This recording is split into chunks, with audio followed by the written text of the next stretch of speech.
তো গাইজ আমার ছিল একটা কাঞ্চনার স্যুট, ওটার জন্য আমার এমন পেতনি লাগছে।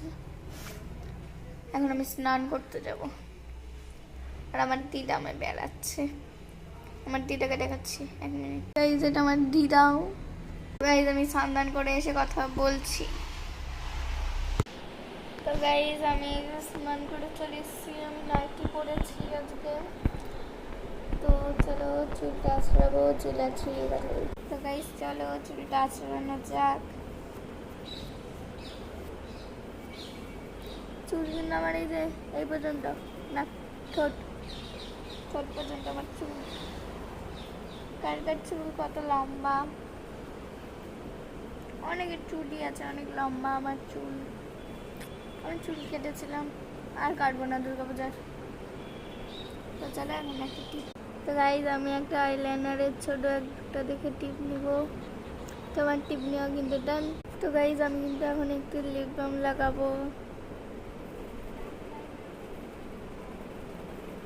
তো আমার লিপ বাম লাগানো ডান। তো চলো দেখি ফ্রিজে কি খাবার আছে। তো চলো গাইজ জলটা খাওয়া যাক। আমি বিস্কুট পেলাম, বিস্কুটটাই খাওয়া যাক। চলো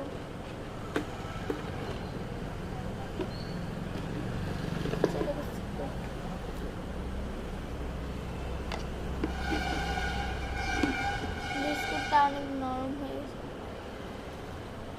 তো গাইজ কালী মন্দিরের এখানটায় কিন্তু একটা মোমোর দোকান আছে, শঙ্করপুর গাজল কালী মন্দির, এখানটায় একটা মোমোর দোকান আছে। তো তোমরা কিন্তু সবাই মোমো এখানটায় খেতে আসবে, অনেক টেস্টি মোমো, গাজলের সব থেকে টেস্টি মোমো এই কালী মন্দির এখানটায় বানানো হয়। তো সবাই কিন্তু আসবা। তো টাটা। তো গাইজ আমি কিন্তু এখন ভাত খাবো। তো চলো কি রান্না হয়েছে দেখা যাক। তো গাইজ আমাদের রান্না হয়েছে, চলো দেখাচ্ছি তোমাদের। এই যে শাক ভাজা, এটা কি দিদা? লাউ ভাজা, আর এই যে ভাত, ঝরঝরা ভাত। তো চলো খেয়ে দিয়ে কথা বলা যাক। তো গাইজ চলো,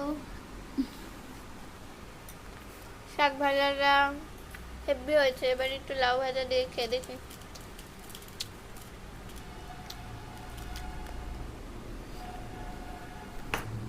লাউ ভাজা লাউ, দুটো খাবারই পুরো চুমু হয়েছে, চুমু।